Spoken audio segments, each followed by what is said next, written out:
Bismillahirrahmanirrahim. Assalamualaikum warahmatullahi wabarakatuh. Baik, perkenalkan, nama saya Putri Amelia dari kelas 11-1. Saya akan bercerita atau menyampaikan tentang dakwah yang berjudul itu takwa. Selamat. Bismillahirrahmanirrahim. Assalamualaikum warahmatullahi wabarakatuh. Guru-guru dan teman-teman rahimakumullah. Bulan suci Ramadan akan segera bertemu ke rumah kita dalam 1 bulan penuh. Tidak satupun di antara kita yang tahu apakah bulan depan kita bisa memenuhinya lagi atau Allah takdirkan kita untuk meninggalkan dunia. Meninggalkan dunia, harta benda, jabatan, dan keduduk menuju keharibaannya.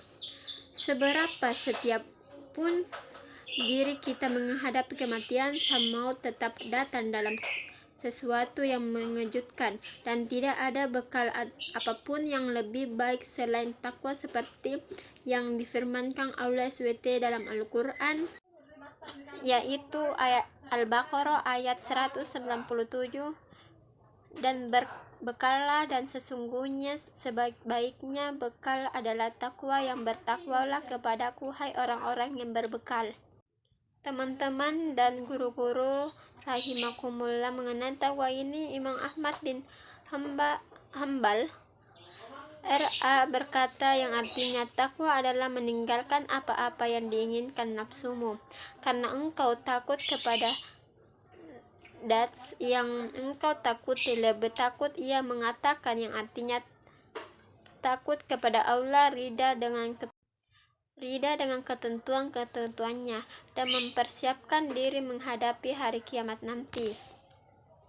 Jamaah salat Isya dan Tarawih rahimakumullah, takwa adalah wasiat-wasiat utama dari orang-orang saleh terlebih dahulu, sebagai wasiat yang sering disampaikan Nabi SAW, dan agar bertakwa kepada Allah, mendengarkan dan patuh.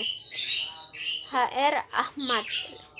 Begitulah nasihat takwa yang sering beliau wasiatkan kepada umatnya. Amirul Mukminin Ali bin Ali Thalib AR juga berwasiat dengan takwa sebagai diriwayatkan Al-Bukhari. Dunia akan pergi berlalu dan akhirat akan datang menjelang, dan keduanya mempunyai anak-anak. Maka jadilah kalian anak-anak akhirat dan jangan jadi anak-anak dunia, karena sesungguhnya hari ini di dunia hanya ada amal tanpa hisab, dan besok di akhirat hanya ada hisab tanpa ada amalnya. HR Bukhari. Dunia akan pergi berlalu dan akhirat akan datang menjelang, dan keduanya mempunyai anak-anak. Maka jadilah kalian anak-anak akhirat dan jangan menjadi anak-anak dunia, karena sesungguhnya hari ini di dunia hanya ada amal tanpa hisab, dan besok di akhirat hanya ada hisab tanpa ada amal. HR Bukhari. Guru-guru dan teman-teman rahimakumullah, takwa adalah jalan keluar dari segala kesulitan, derajat yang tinggi dan kedudukan yang terhormat, menghadirkan ketenangan dan ketentrangan dalam masyarakat. Allah Subhanahu wa Ta'ala hanya menjelaskan keutamaan orang-orang yang bertakwa sebagai firman-Nya, barang siapa bertakwa kepada Allah, niscaya Dia akan mengadakan baginya jalan keluar dan memberinya rezeki dari arah yang tiada disangka-sangkanya. At-Talat ayat 2-3. Kemudian firman-Nya, dan barang siapa yang bertakwa kepada Allah, niscaya Allah menjadikan baginya kemudahan dalam urusannya.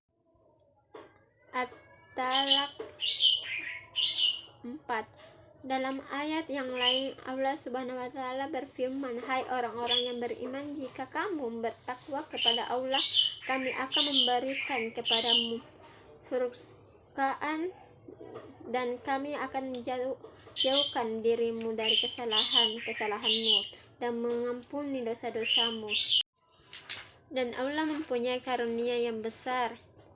Al-Anfal 29. Jamaah salat isya dan tarawih rahimakumullah. Bertakwa juga menjadi terbukanya pintu-pintu berkah dari langit, sebagainya firman Allah Subhanahu wa taala, jikalau sekiranya penduduk negeri-negeri beriman dan bertakwa, pastilah kami akan melimpahkan kepada mereka berkah dari langit dan bumi, tetapi mereka mendustakan ayat-ayat kami. Maka kami disiksa mereka disebabkan perbuatannya. Al-A'raf 96. Dari ayat ini pula dapat kita pahami bahwa azab dan siksa Allah akan datang kepada kita ketika ketakwaan telah leyap dalam diri kita, ketika kita tenggelam dalam kemaksiatan, sebagai sabda Rasulullah SAW, wahai muhajirin, ada 5 perkara sebab kehancuran jika kalian dilimpa 5 perkara tersebut akan aku terlindung kepada Allah agar kalian tidak menjumpainya. Yang pertama itu, jika muncul perbuatan zina pada kaum sehingga dilakukan terang-terangan, maka akan menyebar kepada mereka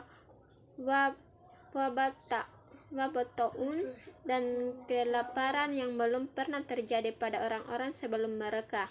Yang kedua, jika mengurangi takaran dan timbangan, maka akan dilimpahkan pada mereka peceklik, kesusahan hidup, dan kesewenang-wenang, kezaliman pada penguasa atas mereka. Yang ketiga, jika mereka menahan zakat harta-harta mereka, maka ditahan hujan untuk mereka. Seandainya bukan karena hewan ternak, niscaya tidak akan turun hujan di atas mereka. Keempat, jika mereka melanggar perjanjian yang telah ditetapkan Allah dan Rasulnya, maka Allah akan menguasakan musuh-musuh dari luar kalangan mereka atas mereka, lalu merampas sebagian harta milik mereka. Yang terakhir dan kelima, selama pemimpin-pemimpin mereka tidak berhukum dengan kitab Allah dan tidak memiliki yang terbaik dari yang diturunkan Allah atas mereka, maka Allah akan dijadikan musibah di antara mereka. Ibnu Majah. Guru-guru dan teman-teman rahimakumullah, demikianlah akibat perbuatan dosa dan kemaksiatan yang dilakukan ketika ketakwaan luntur dari dada manusia. Dan marilah kita akhiri dengan doa, semoga kita senantiasa berada di atas jalan takwa yang mengantarkan kita menuju ke surga. Amin. Wassalamualaikum warahmatullahi wabarakatuh.